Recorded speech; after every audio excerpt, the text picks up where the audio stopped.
Sir, पंतप्रधान मोदींनी काल भाषण केलं, 5 वाजता बोलणार म्हटल्यानंतर संपूर्ण देशभरात चर्चा होती. पण जीएसटीच्या स्लॅबची त्यांनी घोषणा केली आणि आजपासून एक उत्सव सुरू झालेला आहे स्वस्ताईचा देशभरामध्ये, अशी घोषणा त्यांनी नवरात्रीच्या पार्श्वभूमीवर केलेली आहे. एरवी ते 8 वाजता बोलतात. प्रधानमंत्री एरवी 8 वाजता, त्यांचं 8 ही धक्का देण्याची वेळ आहे देशाला. मग काल 5 वाजता का बोलले? काल ते 5 वाजता यासाठी बोलले की देशानं भारत पाकिस्तान क्रिकेट सामना पाहावा, बरं का. ती व्यवस्था म्हणजे किती हे महान राष्ट्रभक्त आहेत. 8 वाजता क्रिकेट सामना अंधभक्तांना पाहता यावा, भाजपा समर्थकांना पाहता यावा, भारत पाक क्रिकेट सामना, म्हणून काल प्रधानमंत्र्यांनी 5 वाजता जीएसटीची घोषणा केली. काय घोषणा केली? काही त्यांनी सवलती दिल्या. त्याच्यामुळे जे सण आणि उत्सव आहेत त्याच्यामध्ये स्वस्ताई वगैरे येणार वगैरे. हा खोटारडेपणा आहे. साधारण 2 लाख कोटीची ही सवलत मोदींनी दिली आहे. साधारण 2 लाख. 140 भारतीय नागरिकांना त्याच्यामुळे वर्षाला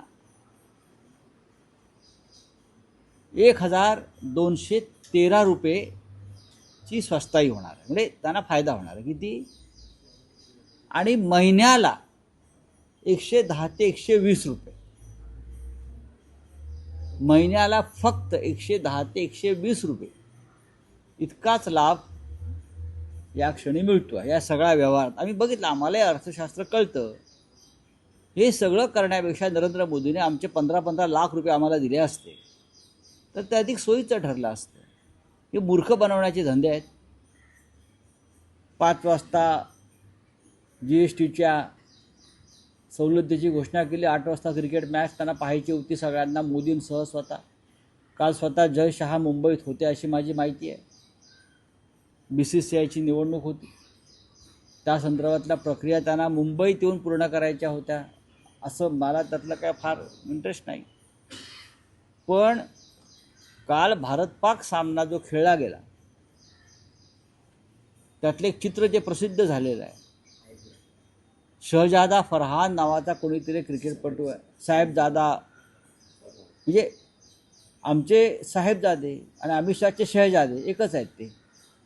हां, तर या साहेबजादा ना काय साहेबजादा फरहाननं त्याचं अर्धशतक झाल्यावर क्रिकेटच्या मैदानावर AK-47 हातामध्ये घेतल्यासारखी बॅट घेऊन धाड धाड धाड धाड गोळ्या मारतायत अशी जी ॲक्शन केली ती कोणासाठी, का? त्याने दाखवलं की अशाच प्रकारे AK-47चा वापर करून पाकिस्तानी अतिरेक्यांनी पहलगावमध्ये तुमच्या 26 निरपराध लोकांना ठार केलं. हे त्याने प्रतिकात्मकरित्या दाखवलं आणि जय शहासह संपूर्ण भारतीय संघ ते थंडपणे पाहत होता. पहिल्या सामन्यात भारतीय संघाचा कर्णधार, काय त्याचं नाव, सूर्यकुमार यादव, यानं म्हणे पाकिस्तानच्या क्रिकेटच्या कॅप्टन्सी शेक हँड केलं नाही, त्याचं काय कौतुक मोठं.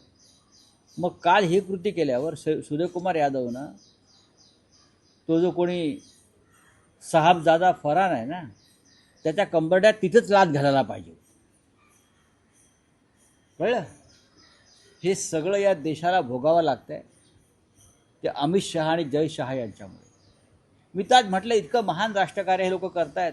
जय शहाला भारतरत्न दिला पाहिजे. इतकं महान राष्ट्रभक्तीचं कार्य करतात. जय शहाला सावरकरांना आपण नाही दिलं, पण आता जय शहाला तरी द्या. दे दो जय शाह को भारत रत्न, इतना बड़ा काम कर रहे हो. नाही, भारत पाकिस्तान सामन्याचाच जो उल्लेख होतोय, जी कृती साहेबजादा फरहानने केली तशीच एक शाब्दिक चकमकही भारतीय खेळाडू आणि पाकिस्तानी खेळाडूंमध्ये झाली. मग हे जे वातावरण आहे क्रिकेटच्या अहो मैदानावर खेळताय भारत पाकिस्तान अहो मग खेळताय कशाला? तोच मुद्दा आहे की तुम्ही यापुढे भारत आणि पाकिस्तान आमच्या भारतीय नागरिकांच्या रक्ताचे सडे पडतायत. 26 निरपराध लोकांची हत्या झाली. त्यांच्या पत्नीच्या कपाळावरचं सिंदूर पुसलं गेलं. तुम्ही ऑपरेशन सिंदूर केलं, बरोबर ना? तुम्ही राष्ट्रभक्तीची मोठी मोठी भाषणं केलीत, मतं मागताय. मग पाकिस्तानबरोबर क्रिकेट खेळण्याचं प्रयोजन काय? कोणासाठी खेळताय? कोणाचं गॅम्बलिंग चाललंय? कोणाचा जुगार चाललाय? हे एकदा आम्हाला कळू द्या. काल क्रिकेटच्या मैदानावर पाकिस्तानी क्रिकेटपटूनं आम्हाला खिजवलं, आमच्या शहीदांचा अपमान केला, मृत नागरिकांचा अपमान केला AK-47ची कृती करून. आणि भारतीय क्रिकेट संघ शाब्दिक चकमकीत अडकून पडलेलं. शेक हँड केलं नाही, शेक हँड केलं नाही. हे अंधभक्तांच्या गोष्टी आम्ही ऐकतोय. शेक हँड केलं नाही. काय बाहेर पडायला पाहिजे होतं मैदानात. जय शहाना नैतिक अधिकार आहे का या देशाचा नागरिक म्हणून घेण्याचा? जय शहा या व्यक्तीला काय तुमच्या राष्ट्रभक्तीचा हा गुजरात पॅटर्न आहे? इतरांनी मरायचं आणि गुजरातवाल्यांनी पैसे कमवायचे असा काय पॅटर्न आहे का? सांगा तुम्ही. हे जर इतर कोणाच्या राज्यात घडलं असतं तर भारतीय जनता पक्ष रस्त्यावर थैथाट करत बाहेर आला असता. आता का करत नाही? साधा निषेधाचा एक सूर तरी निघाला का त्यांच्याकडून या सगळ्या गोष्टीचा? पाकिस्तानचा निषेध करायलाही भारतीय जनता पक्षाचे लोक घाबरत आहेत. आता आशिष शेलारने सांगावं जय शहा महान आहे की किती अतिमहान आहे, सांगावं ना त्यांनी आता.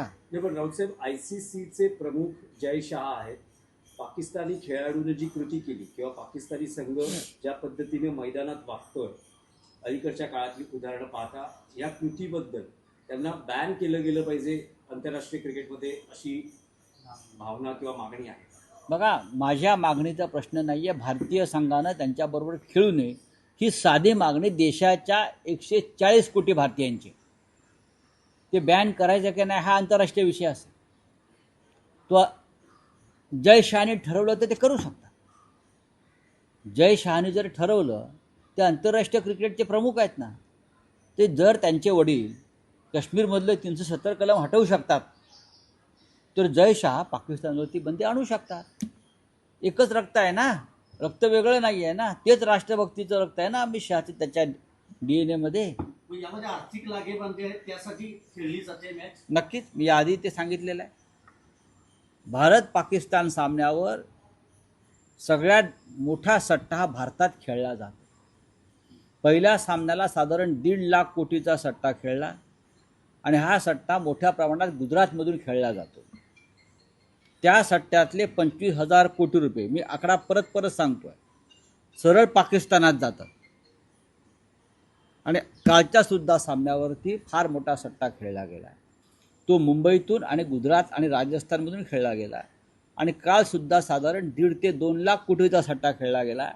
आणि त्यातला मोठी रक्कम पाकिस्तानला जाते आणि त्याच पैशातून आमच्या निरपराध लोकांवर, जवानांवरती गोळ्या चालवल्या जातात. काल तुम्ही ठाण्यात गेला होता, ट्विट केलं, ठाणे विकायला काढलेलं आहे काही जणांनी. बघा, ठाणे कोणाचं आहे? महाराष्ट्राची एक महत्त्वाचं शहर आहे. शिवसेनेची पहिली सत्ता, पहिला भगवा बाळासाहेब ठाकरेंनी मुंबईच्या आधी ठाण्यावर फडकवला होता.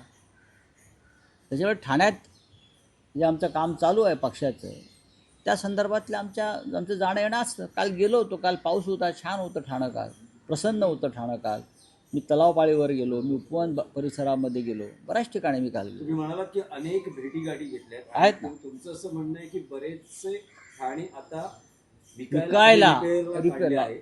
मुंबई इतकेच ठाणे शिवसेना प्रमुखांचे प्रिय शहर होते. नक्की, ठाणे हे फार सुंदर शहर आहे. ठाणे हे सांस्कृतिक शहर आहे. आणि या सांस्कृतिक शहराची जी वाट सध्या मला लागताना दिसते, सिमेंटचं जंगल झालेलं आहे. पाहावं तिकडे रिपेरिंग सुरू आहे, रस्ते खदलेत, अजून काय पुलाची कामं अर्धवट पडलेली आहेत. आणि ठाणे विकायला तर काढलेलंच आहे. आणि त्याच ठाण्यात आज राज्याचे मुख्यमंत्री येत आहेत. मेट्रो प्रकल्पाचा टेस्टिंग चांगली गोष्ट ड्राईव्ह आहे. होणार आहे. मुख्यमंत्र्यांनी जास्तीत जास्त वेळ ठाण्यात घालवायला पाहिजे, नाहीतर ठाण्याचं बीड व्हायला वेळ लागणार नाही. हां, नाहीतर ठाण्याचं बीड व्हायला वेळ लागणार नाही.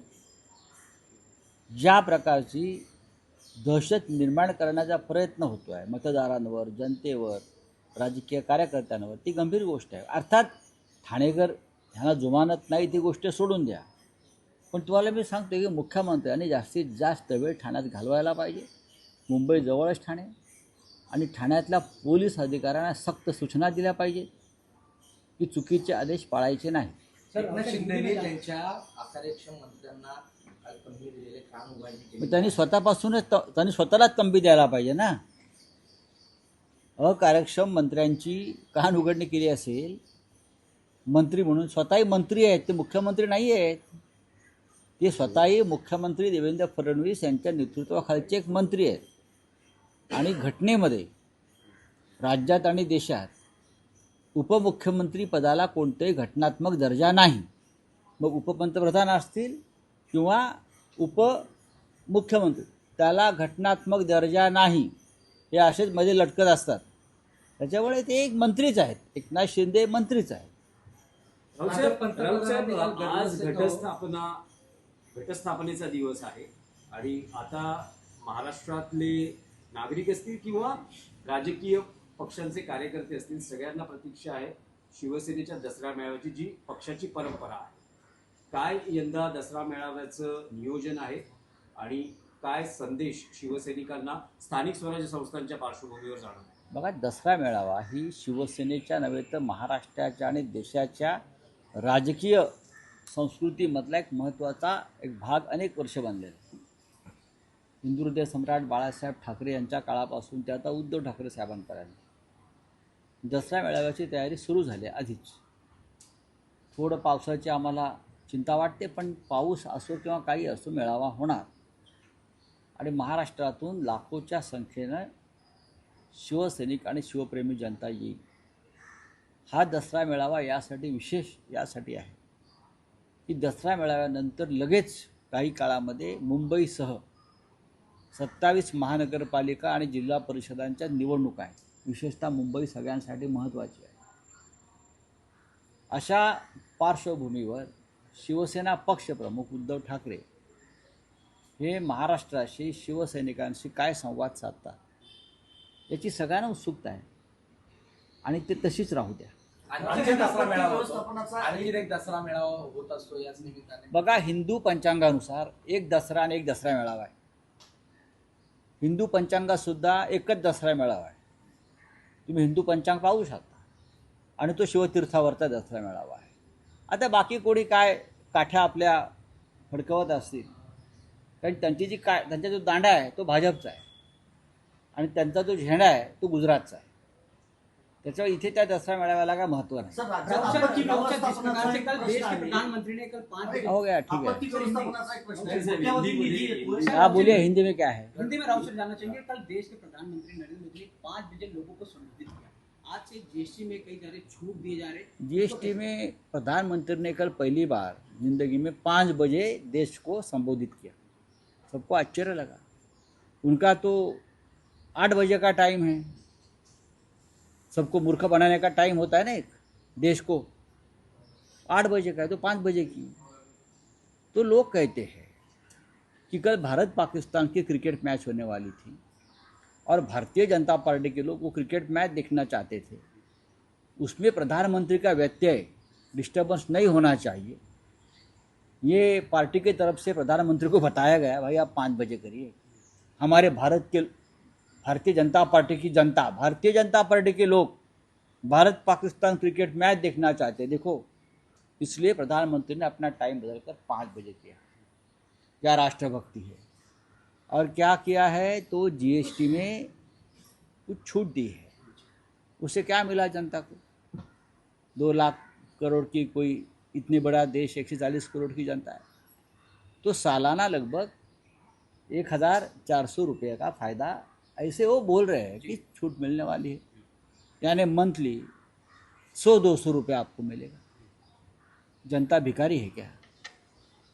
उसे अच्छा 15 लाख रुपया दे दो ना, हमारा खाते का जो आपने कहा था, और बहुत सी बातें हैं, लोगों को रोजगार दीजिए। ये जीएसटी वाली बात है, ये मूर्ख बनाने की बात है, छोड़ दीजिए। आपको कल भारत पाकिस्तान खुद प्रधानमंत्री भी देखना चाहते थे, ऐसा मुझे लगता है। अमित शाह देखना चाहते थे। घर की बात है ना, जय शाह चेयरमैन है ना, तो घर की बात है। तो सब बैठकर एक साथ, पूरी फैमिली बीजेपी की एक साथ बैठकर कल भारत पाकिस्तान क्रिकेट मैच देखा होगा। दो साहबजादा फरार है, उसका जो हाफ सेंचुरी हो गया, उसके बाद जो उसने AK-47 की जो एक्शन की, वो भी देखी होगी कि कैसे हमने AK-47 से पहलगांव में 26 लोगों की कत्ल की है, मारा है, ये दिखाया उसने, ये भी देखा होगा। तो क्या प्रधानमंत्री के खून में जो गरम सिंदूर है था, वो खोल कर नहीं उठा? या अंधभक्त जो मैच देख रहा था, उनके रगों में जो सिंदूर था कल तक, उसका क्या हो गया? आइसक्रीम हो गया? क्या हो गया? क्या ठंडा पानी हो गया? बताइए। राउत सर, साहब, जिस प्रकार से आपको लगता है इंडिया पाकिस्तान का मैच हुआ, कल हमने देखा पाकिस्तान के जो खिलाड़ियों का रवैया है काफी ही गलत था। क्या आपको लगता है देखिए, ICC के सीधे चेयरमैन जय शाह है, उनके खिलाफ कार्रवाई जय शाह को बैन नहीं, लगाना जय चाहिए, शाह को बैन भारत करना रत्न चाहिए। देना चाहिए। जय शाह इतना बड़ा आदमी है कि उसने भारत पाकिस्तान क्रिकेट मैच सबके विरोध के बावजूद जो खिलवाया, तो इतना बड़ा नेतृत्व किया है उसने, तो जय शाह को भारत रत्न मिलना चाहिए। अगर प्रेसिडेंट ट्रम्प को नोबेल देना है प्राइज भारत पाकिस्तान वार रुकवाने के लिए, तो भारत पाकिस्तान क्रिकेट मैच जो खिलवाया गया है उसके लिए जय शाह को भारत रत्न देने की सिफारिश सबने करनी चाहिए। और ये जो सब है उनके अंधभक्त, वो अनुमोदन दे देंगे उनको। नहीं, राउत महाराष्ट्र साहब, के आपको लगता है मुख्यमंत्री कि महाराष्ट्र के मुख्यमंत्री नहीं, राउत साहब, आपको लगता है कि ICC चेयरमैन है जय शाह, जिस तरह से पाकिस्तानी खिलाड़ियों का रवैया रहा है, बैन लगाना देना चाहिए इस देखिए, देश को? भारत पाकिस्तान क्रिकेट मैच एक अलग विषय है, बैन लगाने की बात नहीं। अगर ये चाहता जय शाह तो ज़रूर भारत पाकिस्तान क्रिकेट मैच नहीं हो सकता था, लेकिन इतना बड़ा क्या बोलता है, गैम्बलिंग, सट्टा गुजरात से चल रहा था इस मैच पर। भारत पाकिस्तान 1.5 लाख करोड़ का सट्टा चलता है भारत पाकिस्तान मैच में, और सबसे ज़्यादा गुजरात से चलता है। उसमें से 40% पाकिस्तान चला जाता है, और उसी 40% से हमारे खिलाफ टेररिज्म में उसका इस्तेमाल किया जाता है। चलो, थैंक यू। महाराष्ट्र के मुख्यमंत्री देवेंद्र फडणवीस राहुल की राउत सर, तुलना अर्बन नक्सल से करते हैं। नहीं, राउत कैसे सर, देखते हैं राउत सर? राउत सर, महाराष्ट्र के विषय- मुख्यमंत्री देवेंद्र फडणवीस जो है राहुल गांधी की तुलना, और जिस प्रकार से राहुल गांधी बोल रहे हैं, कह रहे अर्बन नक्सलाइट से उनकी तुलना करें, कैसे देखते हैं फडणवीस के बयान को? देखिए, फडणवीस का जो ये बयान है, ये बहुत ही गलत और मूर्खतापूर्ण है। अगर कोई ये देश में सच बोलता है, प्रधानमंत्री से सवाल पूछता है, चुनाव आयोग को कटघरे में खड़ा करता है, ये लोकतंत्र है। अगर आप लोकतंत्र को ही नक्सलवाद की बात कहेंगे, तो लगता है आप एक तरह से तानाशाही देश में लाना चाहते हैं। तो उसको माओवादी बोलते हैं, माओवाद। हमने आज लिखा है सामने में उस बारे में। हमारे प्रधानमंत्री आजकल चाइना की बहुत तारीफ करते हैं। माओ कहाँ से आया? माओ चाइना से आया, बराबर ना। आज भी चाइना माओ के विचारों से चलता है। तो आप क्या प्रधानमंत्री को भी अर्बन नक्सलाइट बोलेंगे? जयशंकर बार बार वहाँ भागते हैं आजकल, तो हमारे मुख्यमंत्री फडणवीस जयशंकर को भी माओवादी और नक्सलवादी बोलेंगे? ज़रा हिस्ट्री और विदेश भी चाइना माओ के विचारों से चलता है, तो आप क्या प्रधानमंत्री को भी अर्बन नक्सलाइट बोलेंगे? जयशंकर बार बार वहाँ भागते हैं आजकल, तो हमारे मुख्यमंत्री फडणवीस जयशंकर को भी माओवादी और नक्सलवादी बोलेंगे? ज़रा हिस्ट्री और विदेश नीति का आप आकलन कर लीजिए। और बाद में बात करना। ऑपरेशन सिंधूर विषय असा आहे की क्या विरोधी ऑपरेशन सिंधूर पक्षातील पार्ट 2 होगा? राजनाथ सिंह से सवाल पूछा गया, तब राजनाथ सिंह ने कहा कि पाकिस्तान के रवैये को देखते हम ऑपरेशन आगे बढ़ाना है कि नहीं, उस पर विचार करेंगे। उनके दूसरा ऊपर- उन्होंने कहा कि पीओके जो है भारत का ही है, इस प्रकार का और राजनाथ सिंह- भारत का है तो लेके आइए ना। ऑपरेशन सिंदूर 1 किया आपने, तब आपको बहुत बड़ा मौका था पीओके के भारत में लाने का, अखंड हिंदुस्तान का जो हमारा सपना था वीर सावरकर जी का, वो पूरा करने का। तो आप भाग क्यों गए, मैदान क्यों छोड़ा? पाकिस्तान के रवैये को क्यों बुलाना? अरे पाकिस्तान का रवैया अगर गलत है तो क्रिकेट क्यों खेल रहे हो उनसे? उनसे क्रिकेट क्यों खेल रहे हो? और पाकिस्तान का रवैया इसलिए है क्योंकि चीन जैसा देश उनको सपोर्ट करता है, तो आप चीन की वकालत क्यों कर रहे हो? चीन ने लद्दाख का इतना बड़ा हिस्सा खा लिया है भारत का, तो बार बार चीन के सामने क्यों घुटने टेक रहे हो? अभी आप बोलिए, पहले प्रेसिडेंट ट्रंप के सामने घुटने टेक रहे थे, आप चीन के सामने। आपको घुटने का जो इलाज करना पड़ेगा देश के। चलिए।